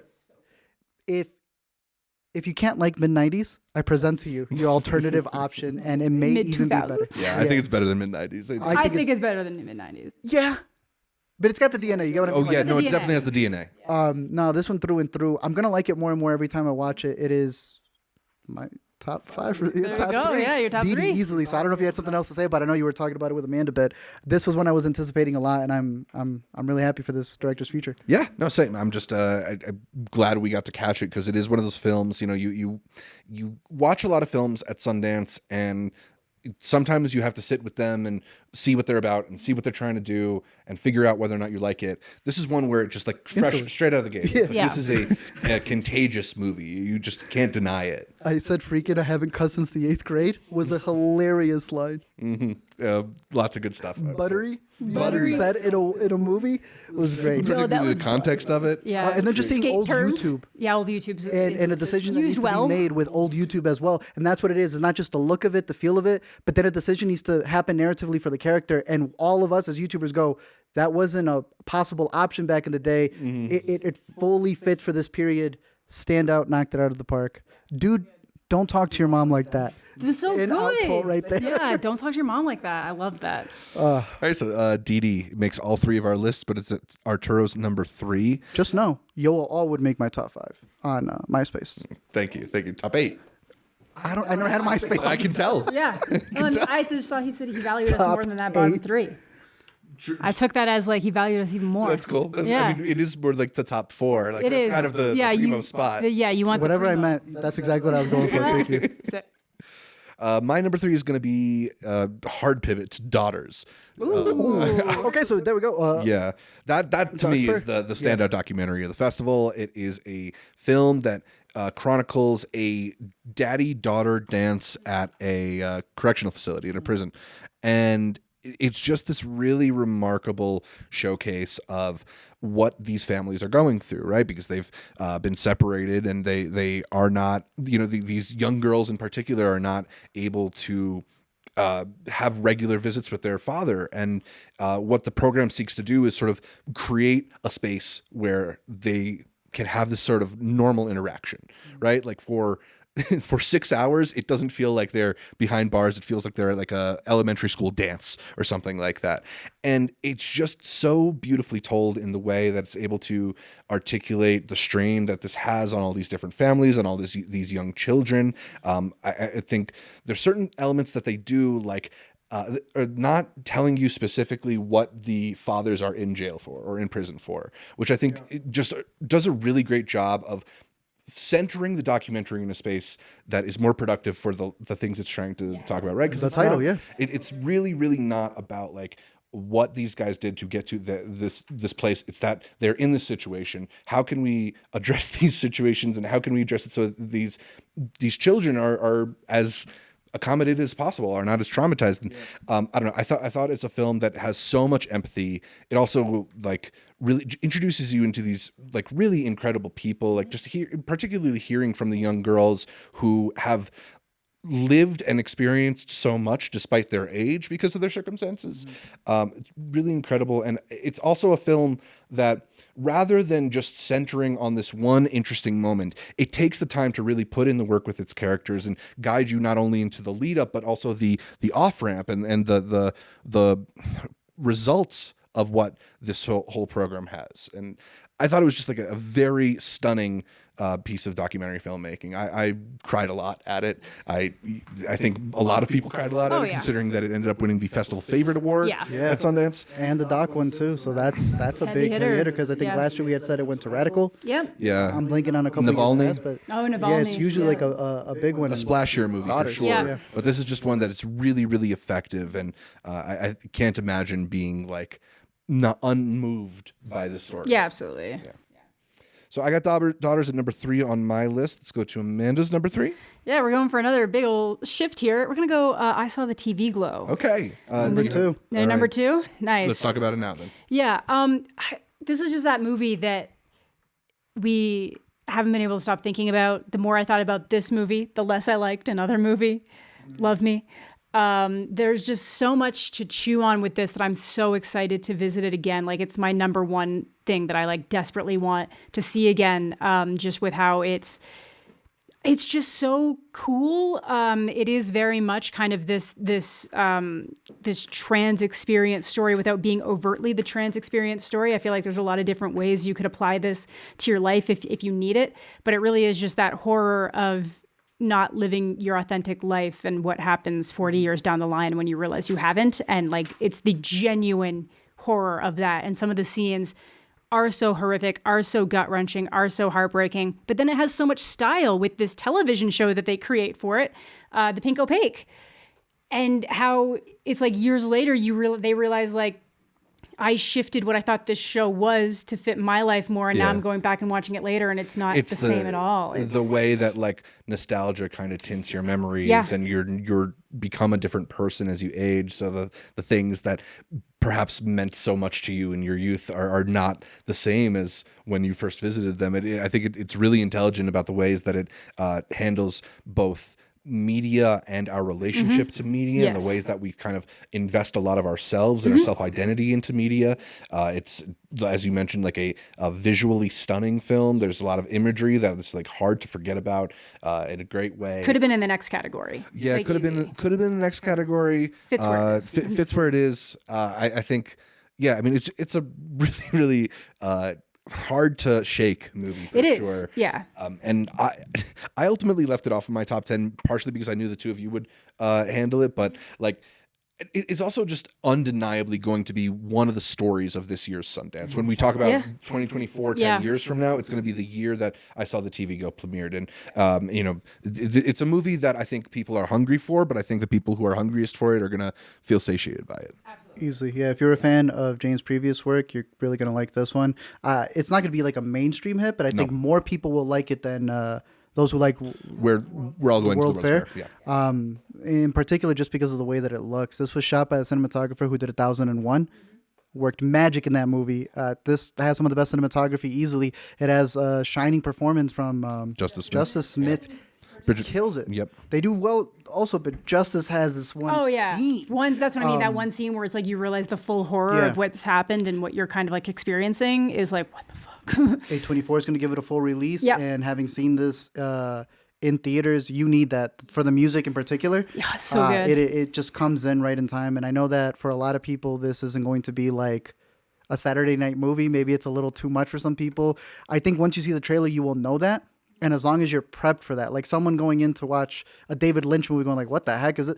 This is in that realm of like, you have characters who are connecting in a psychic plane. Yep. This is an artist trying to make a piece of media that's trying to connect to you beyond the narrative of what's going on in the movie, but the visuals and the phrases and the different things that they put in there. Yeah, the wall, the name of the high school. It's the only one I saw twice in a theater, and I caught on even more jealous. things the second time around. I believe it. I think people are, not everyone's going to love it, but those who do, it's over for y'all. They're going to be so annoying online. Yeah. It's one of those films that in a certain way is all instantly iconic. Yeah, like we've heard it kind of described as this generation's Donnie Darko or even Videodrome, I think was another one. Like just, not that it is a rehash of any of that. It's just the way that it evokes emotions and the way that it's kind of addressing with things, but then like taking it one step further in an area of media that's like really underexplored right now. It's a big mood.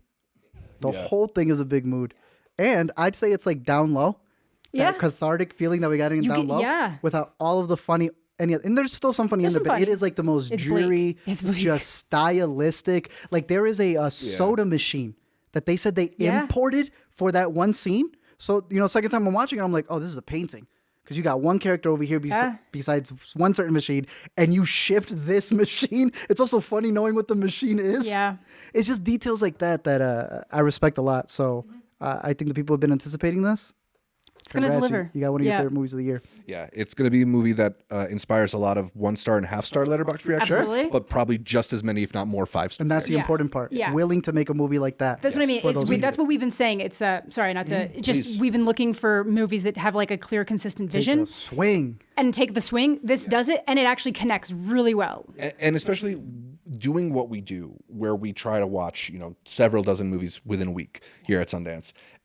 Ultimately, it's the movies that are going to inspire a big reaction that stand out. Because like it's fine to have like a decent 3-star movie. Like I appreciate those too, but like even if it is something that you don't respond to, it's going to wake up your brain. You ever think that we're becoming like IPA drinkers? Maybe a little bit. We drank so much that your regular person just wants to know what the good lager is, and we're like, but so beyond that, we are in. Yeah, but I think we still enjoy the good lagers. I think we can still enjoy the good lagers quite a bit. I still want to go get the. You want the natty light? I think we can still enjoy the good lagers. It's but we also know enough to respect, like, hey, I'm gonna give you this crazy pick over here that's so mainstream, but also like you have to respect what I Saw the TV Glow is doing. Like you're saying, they're calling it the Donnie Darko of this year. Like you're saying, it is representative of 2024 Sundance, the way that those 90s movies were for their respective years. This was the one that was sold out from the jump. Every night, man. Every night. I liked it a lot more than World Fair personally. So if you didn't like World Fair, don't let that scare you off of this. But still be wary. Yeah, be wary. But like it is just, it's a really refreshing movie that at the worst will at least make you think, I think. As long as you're willing to kind of engage with what it's doing and where it is, you're going to get something out of it, whether you love it or not. Yeah, that's why we travel. Yeah. All right, so Amanda's number 3. I Saw the TV Glow. Also, Art's number 2. I feel like my number 2 is going to be the same as Amanda's. Maybe. Yeah, it is. It definitely is. It's What's Inside. It's What's Inside. All right, so let's talk about it a little. My number 5. Art's number 5. Both of our number 2. We already have a video up on the channel talking about our thoughts on this movie. Let's go 40 more. The thing about it. I mean, this is as close as we're getting to like this year's Talk to Me. I personally would at least put it on the same level, if not maybe a little bit higher. You have it at 2. I'm surprised you have it that high too. It's another one that I just had a lot of fun thinking about after the fact. And I like these movies. Like these are the movies that I have a lot of fun with. I'm kind of, some of these I've just been like, what am I most excited to watch again? Right. And that's kind of where I'm putting things on the rank. Some of these I'm like, that was good. That was great. I don't want to watch it again. Some of these are like, that was good. That was really good. I need to watch it again. And that's kind of where this Didi, is. How is this not the one that you could easily This is the easier give to kind. anybody. Yeah. Yeah, this is Maybe this even is- more than Didi for certain Maybe people. even more than Didi. Yeah, like don't exhibit forgiveness here on the Saturday night Yeah, or exactly. TV Glow. Yeah. It's what's inside. Yeah, this Yeah, is the it's one that fun. I saw and was like, I can't wait to like have a Halloween party. Yep. with some friends and watch this Yes. movie. Oh my god. I can't yeah. wait to buy the briefcase. Yeah. A really just like 10 years. This is a roller coaster ride of a film, and it might not be the scariest film, but it does have this existential Thrilling. creepiness. It's thrilling. and the most of all, it's thrilling. It's suspenseful. Like it to me, it's one of those lean in movies because like you just kind of want to know what they're going to do. Mm-hmm. Oh next yeah, time. absolutely. It just takes a really interesting premise that we're trying We're very not hard supposed not to, to talk about it, but like role play. The characters are role playing, and Exactly. they're very good at role and playing it, as each and other. it does it to like the nth degree. It mines it for like everything that you would want to mine it for. Visually, it also does Stunning. a lot of really stunning things. A really just very cool and unique product. Did you see the premise? Cryptically? Cryptically? Cryptically, it's like basically a group of friends Like that a have werewolf game of sorts. Yeah, kind of like a mafia werewolf type game. Group of friends that hadn't really seen each other in a while are kind of getting back together before one of them gets married, and then one of the friends that they weren't sure was going to show up shows up with a game. Yes. And then the We'll leave follow it is at that that. game. We'll leave it at that, you Yeah. know. But yeah, no, it's like. It's the kind of thing. It's like we heard some people being like, it's not really a horror, but it is. Like if you look at all of the pieces of the movie, a fun movie. a horror, but it is fun. It's funny. It's fun. It's exhilarating. But if you address the presence, if you play in with the premise and think about what's happening to the characters, if you try to apply that to yourself, it's like the most horrific thing I could possibly imagine happening. Like there is a chance you could make the argument that being dead might be better depending on what happens. You know, Yeah. there's probably certain things, certain scenarios that you're like, no, I would like to be dead. Definitely. Maybe not. That's dark, but still, like it's a pretty dark concept. If you Go if watch you this know what movie. you're I'd saying. like to be dead. But yeah, like just what they're doing with like a lot of the colors and the way that it'll like pop things up. Some of the It's best very- editing, So easily. amazing editing. Actually Amazing editing. showcasing what it's like to want to have that social media clout to Yeah, the obsession. The two characters have obsessions with the same person, but for vastly different reasons. Is a right. very interesting dynamic to explore in the confines of this movie. It's a very smart movie. Yeah, It's just going to be a good time. You know, Yeah. there's a lot of great movies we see here, and they're not always like this much fun. This one is so much fun, but also like has so many interesting details to it and ideas, and is executed so well. Greg Jardin, absolutely like Killed it. Yeah. an announcement of a feature. absolutely. For sure. Yeah, So- this is one I would have liked to have seen with the public crowd. Like we caught it with press, which was still really good. Was The still press was still decent, very engaged. but, I think they like, clapped at the end. Press doesn't clap for anything really. never So do. like. Except for the great movies. Except for the great movies, yeah. We'll get another round with it at South by Southwest before it Yes. eventually hits to Netflix. But the it's bummer. what's inside. My number 2, your number 2. Yeah. That's number 5. Partner. So easily one of the best of the fest, but not the very best of the fest. Before we talk about our number ones, we have some honorable mentions. Yes, I I don't know do. if you want to go through them first, Archer. Yeah, let me start with some docs because I'm pretty sure you guys will have my 4 honorable mentions. One was already mentioned, so I'll stick with some docs. That Better Angels Tammy doc, we had played it while trying to yeah. set up a screen, and we are just listening to the background. I think it's a very in-depth doc. We've only seen 2 episodes out of the like 4 or 5 they're supposed to give, but out of all the media we've seen of Tammy Faye, we keep seeing her up on the screen because she was here in the 90s with Drag Queen Master. RuPaul. And I think that was for the Eyes of Tammy Faye. Look, I think it's a pretty in-depth doc for the 2 episodes they've given us. You're following like the sun. And it kind of gives you an in on what was happening to the like religion in America from the 80s, 90s. And now it didn't just affect these mega churches. Those mega churches were connected to politics, were connected to things that were happening in every people's home, especially when they were on everyone's TV. The Devo doc, kind of decent in its editing. I know nothing about Devo other than Whip It. Yeah. Turns out I know 2 more other songs. And also they're a serious band. I did not realize that they were actually coming in with a message. Devo stands for de-evolution. And they thought that people were being too smart for their own good, doing all this evil. And they believed that everyone should just become like, I don't know, nincompoops, and that would help the world. It's a fascinating thing that I did not realize came from a band who, when you know their biggest song from like a Miracle Whip? Or Oh was yeah, it like Whip Pringles? It. Yeah, no, Miracle Right? Whip. Yeah, Was it Whip It. Miracle Whip? It was Something like that. They There did was a that. would make commercial. sense, Whip yeah. It. Yeah, makes sense. I feel like it was Pringles. I don't know. I remember their music always being in commercials, and then they begin the documentary by going like, yeah, we met in Kent State when everyone got shot. And that was the evolution of the de-evolution. So Devo, Frida, Taco Bell. Who? Taco Bell ad. They actually made a lot of, I got a bigger one for you. Rugrats theme song creator. Oh, yeah. Yeah, No, I he's- did know Someone that. told me this. Mark Mothersbaugh is like one of the most interesting musicians out there. He did the Yeah. score for Life Aquatic with Steve Zissou, which is one of my favorite film He scores. starts talking about all of the Wes Anderson Yeah. movies. Do you know what else he scored? What? Devo. Yeah. That makes sense. So Devo's good. On the flip side of another doc that's fantastic, Frida. They edited this to perfection, and it's still too short. But it's almost one of those where it's like, I don't know if you would have gotten 2 hours of this style of editing and you could have gotten more story. I'll sacrifice the story for this beautiful motion portraits of her work as you get to the insights just from her writings, just from her letters, all the leaks that have happened pretty much like in Napoleon. This comes from the editor who has worked on a lot of the films that RBG.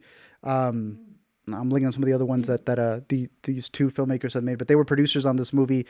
This director finally got to step up, make her own film. Julie Cohen and Betsy West. Those are premier documentarians. Their editor now made this movie and still won the editing award and not the doc award. Mm-hmm. So that would be my top doc there, alongside Will and Harper, Daughters, and then obviously As We Speak that we put on there. I think you guys may have my narratives. Maybe. Yeah, Amanda, why don't you go next for your honorable mentions? Honorable mentions, I'm going to go with Girl State. I did actually have a lot of fun with Girl State. Yeah. I think it needed to go harder in certain areas. I think that the filmmakers really wanted to be, more hands-off in a certain area that they needed to be. I would have liked to have seen them actually get involved with the differences between Girl and Boy State for the doc area. Then I get Between the Temples, which we did already talk about. So he already mentioned it, Between the Temples, which I did really enjoy. I'm trying to just go for some stuff that we haven't already talked about here.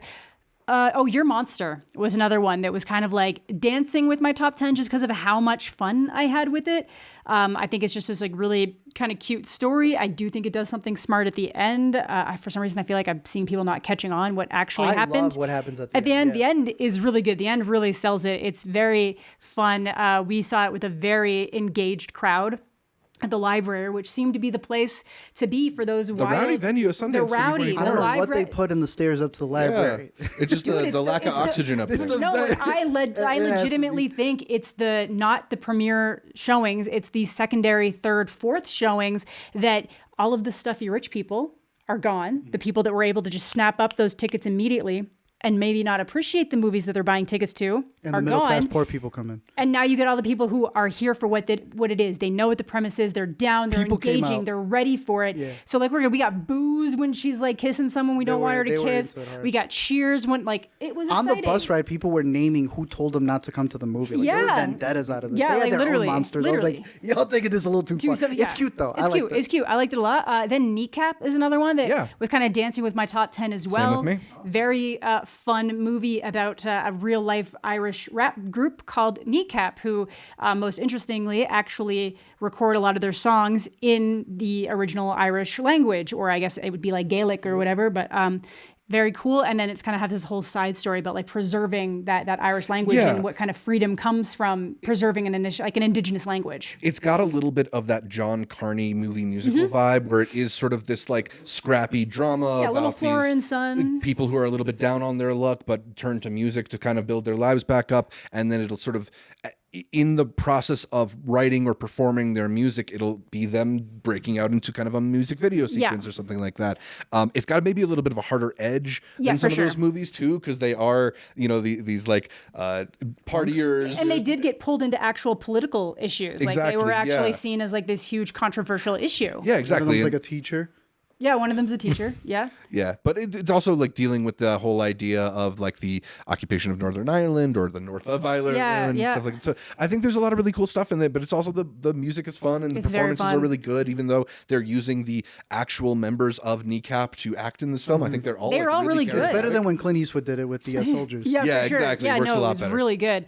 So I this was one that, based on the description, I wasn't actually interested in because it seemed like it was going to be way more split doc narrative or just weird. I don't know. A lot of the other next ones were I just feel like the descriptions for movies this year have been doing them a huge disservice, at least for me. So I am glad that I gave this the time, because I really loved it, and it's been one of my highlights of the fest. And Kneecap has a new fan. There we go. So that's... We'll bump some songs in the car on the way to the airport. Yeah, we should, I think that's pretty much it for stuff that hasn't already been mentioned. Little Death was kind of cool, just to kind of give a little nod to that one. It was entertaining. But yeah, I think that's pretty much it for stuff that hasn't already been mentioned. Yeah, I mean, we mostly mentioned most of my honorables, but I'll give a quick shout out to 3 movies. One is the best doc I saw that didn't make my list, which was Porcelain War. It's kind of this morning. It is depressing. Yeah, it's really it's depressing, but it's also like kind of like a testament to, human spirit and perseverance and stuff like that. It's all these artists in Ukraine who've essentially like put down their paintbrushes and picked up their guns and stuff like that. But it's also, the film is, you talked about Frida and the way that they do the moving portraits and stuff. They do a lot of that in this film too, where they take their artwork and kind of animate it to bring it to life. The porcelain animation scene was pretty cool.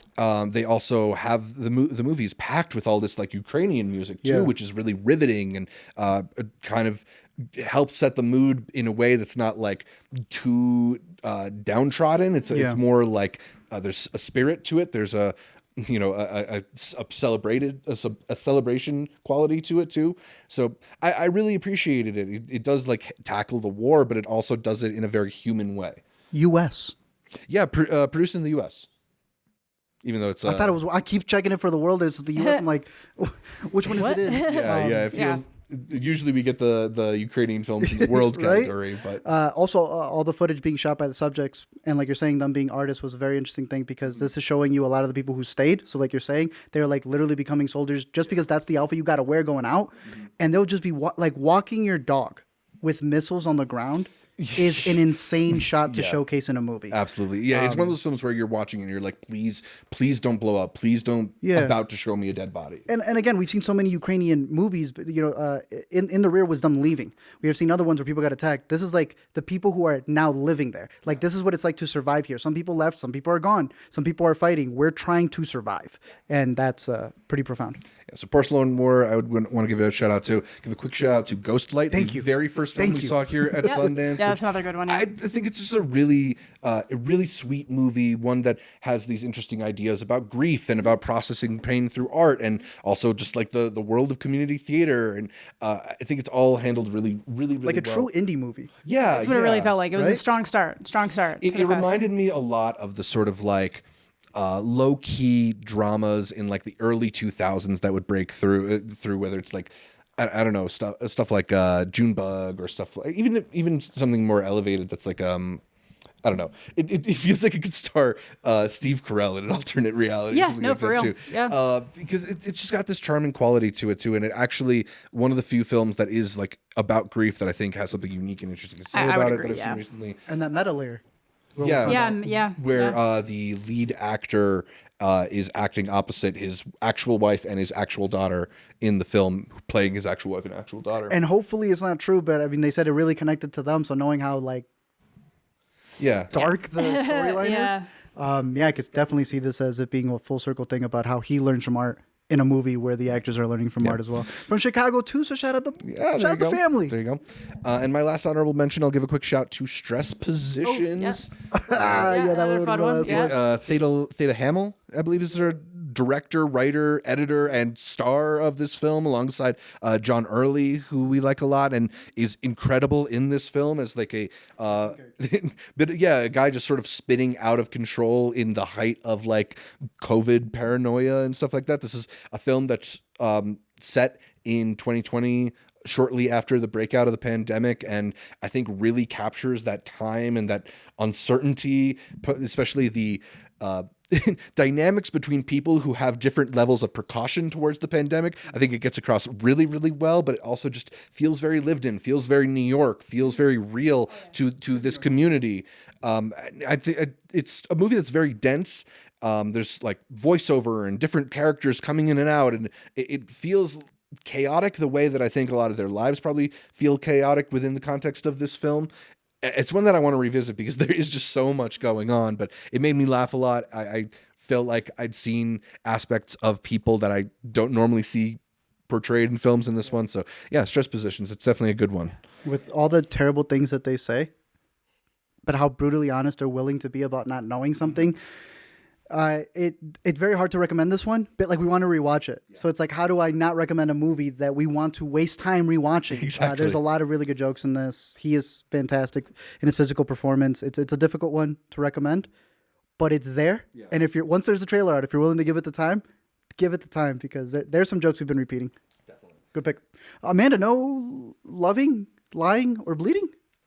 We haven't talked about our number one of the festival. Here. Oh my goodness! I thought it wasn't. I thought you had something else. Yeah. We have the same number one, I believe. So let's go to Amanda for her favorite film of Sundance. it's like I don't even know if it is my favorite. It's just in my number one spot right now. You got to listen to your heart. I've been trying to do that a little bit more this year. Like, there's probably TV Glow is probably one of the 10 best movies I saw here, but it's not the one that hit me in the chest. Totally fair. Listen to your bleeding. Just my love of my lies and my bleeding brought me to lesbian Kristen Stewart, as it often does. But this was the movie I was most excited coming into the fest to watch. I thought it looked really gritty and interesting, and for the exact reasons you didn't like it are the reasons I did like it. We both look at it as like, this is exactly what I thought it was going to be, and it worked for me a lot. It is this very gritty story of a gym manager meeting a professional bodybuilder, and they kind of go on this journey to try to boost up this bodybuilder's chances at winning a competition. But then there's this entire other backstory kind of swirling on with this gym manager, her family,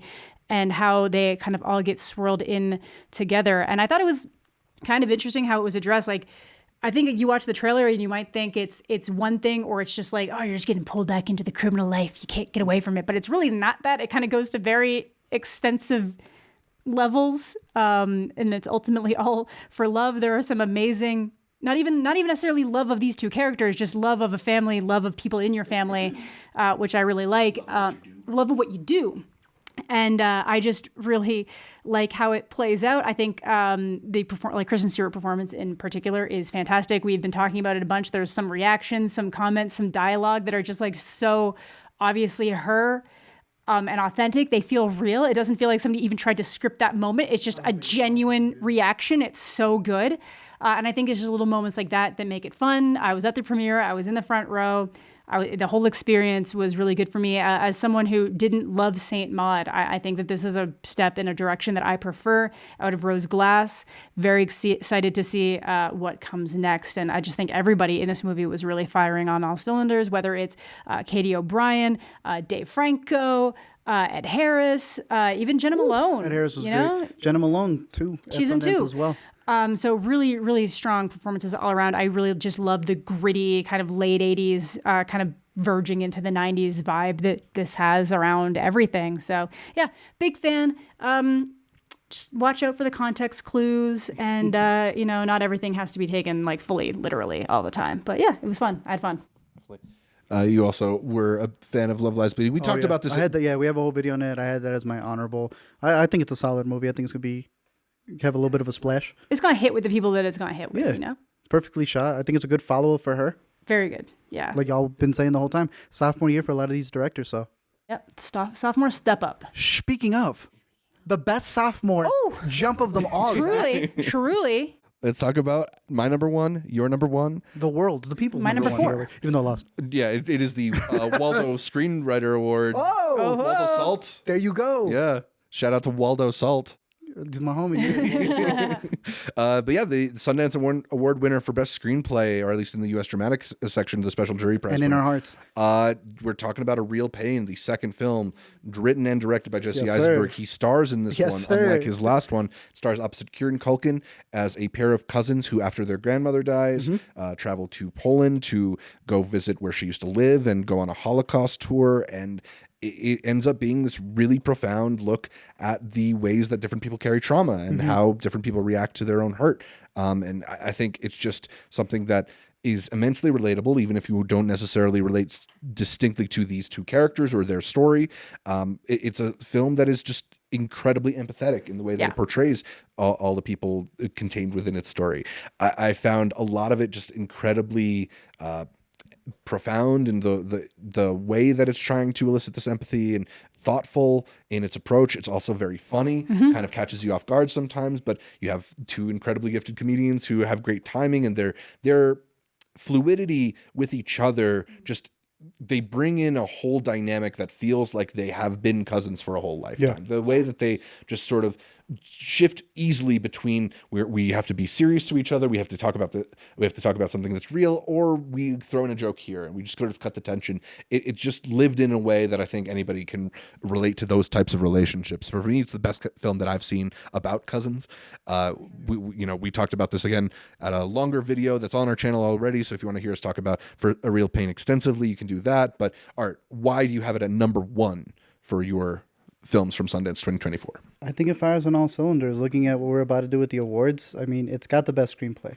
You're talking about great editing, the way that they're able to cut around the jokes. It's all there. It's got some of the best scenes, some of the best quotes. Like, we can all mention a scene or a quote and have a completely different one. Do you consider Kieran lead? I think they're co-leads. I think they're co-leads. I think Sorry, you go.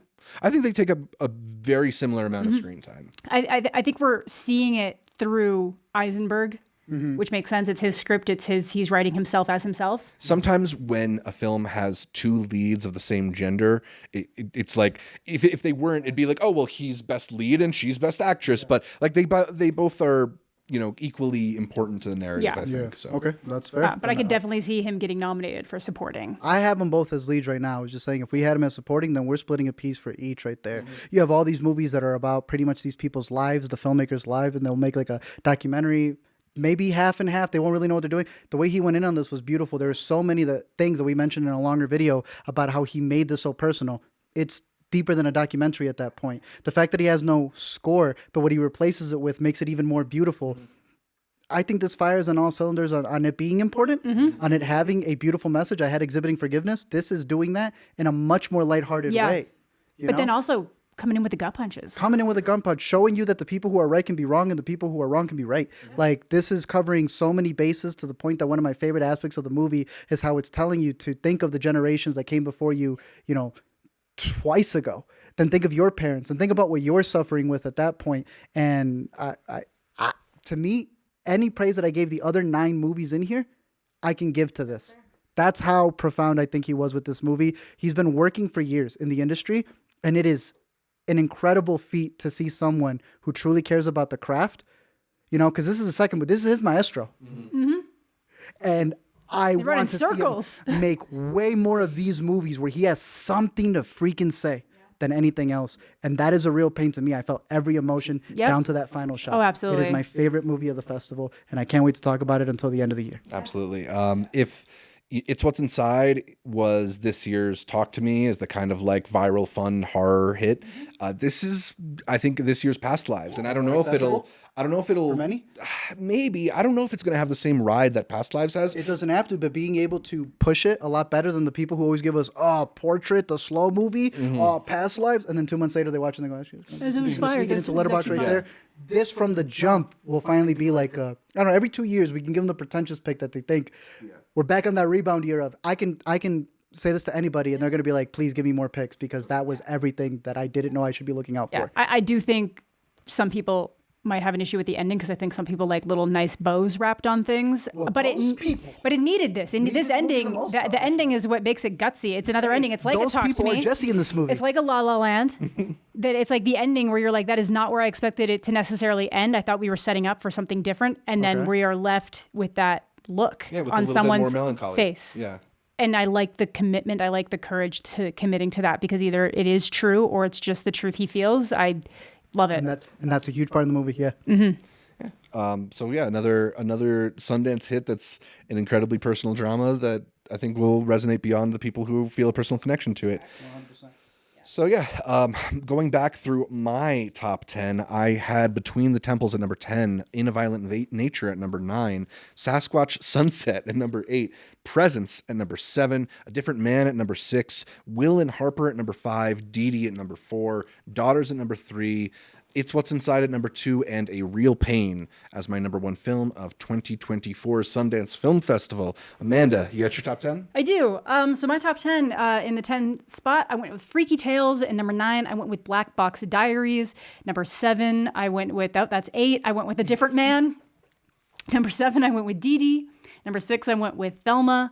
Number 5, I went with Presence. Number 4, I went with A Real Pain, which is not a comment on the quality. It's just that so many of my top 5. All my top 5 could really bounce around, my top 4 especially. Number 3 is I Saw the TV Glow. My number 2 is It's What's Inside. And my number 1 is Love Lies Bleeding. Excellent list. Arturo, why don't you take us home? At number 10, I'm starting with Sasquatch Sunset. Number 9, my favorite documentary so far of the festival, As We Speak, dealing with rap music. My Old Ass. If you've ever wanted to talk to an older Aubrey Plaza, you got a movie here. Always. A Different Man, I think, is going to be a big hit for A24, and I think is one of their best scripts that they've written in a while. Number 6, I got the duo of spotlight movies that played everywhere else and finally got to me in Hitman, one of the best movies that's going to be coming to Netflix, and How to Have Sex, one of the most uncomfortable movies coming to movie. But then my top 5, It's What's Inside. Like these guys, it's a standout hit. You'll be able to recommend it to everybody and your grandmother once this comes out. Also, Maybe not your grandmother. Netflix. My grandma would kill that. She would love this.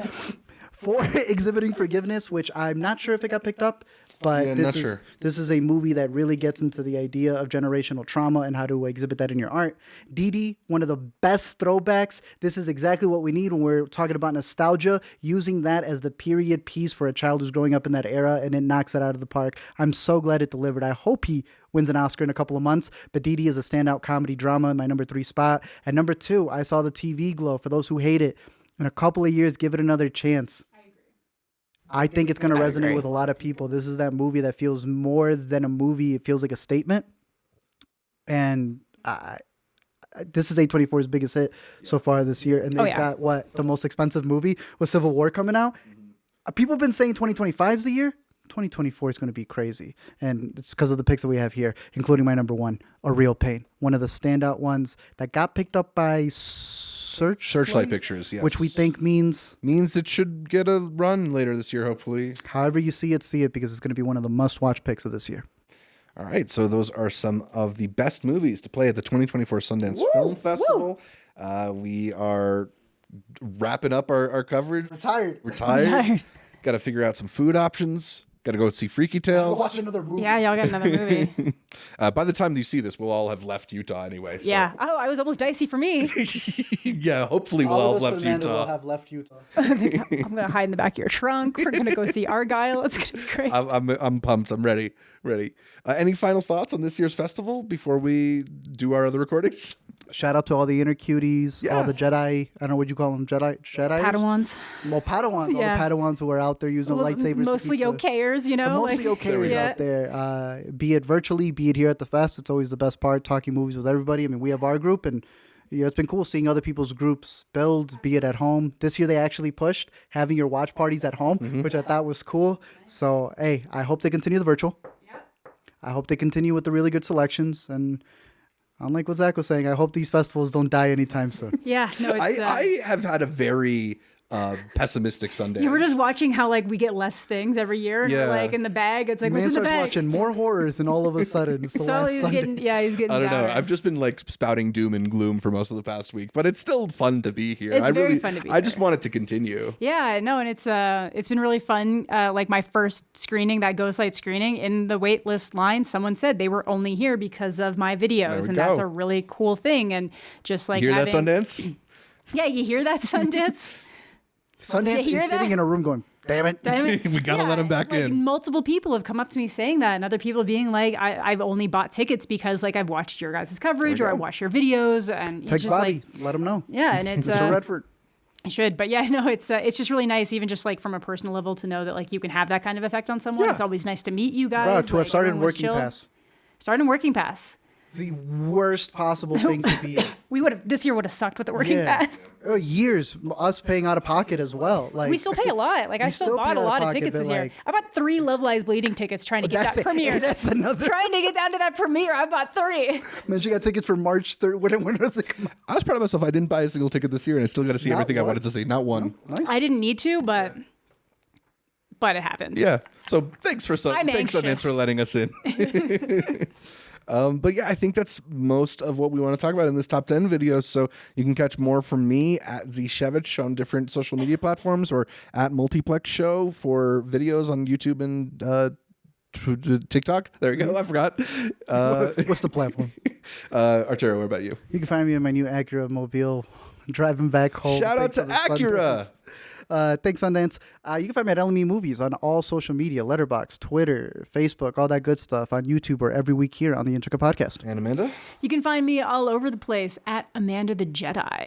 And for more Intercut coverage, you can follow us across social media platforms at Intercut Pod. You can look up the audio feed on whatever podcatcher you like. I use Overcast. And you can also subscribe to us on YouTube at youtube.com/IntercutPod, where we are streaming most Mondays and updating throughout the week and giving you Sundance Top 10, Sundance Awards, Sundance Reviews, and before long, all the same stuff for South by. So stay tuned to the Intercut Podcast channel. And I guess until next time, open the Eccles. Open it up. Eccles. What are we doing? What are we doing here? And the Mark and the Yarrow and the party. Yeah, where's the Mark and the Yarrow? That's the thing. We need the Mark. Sundance. What about the Yarrow? We didn't even talk about the Yarrow.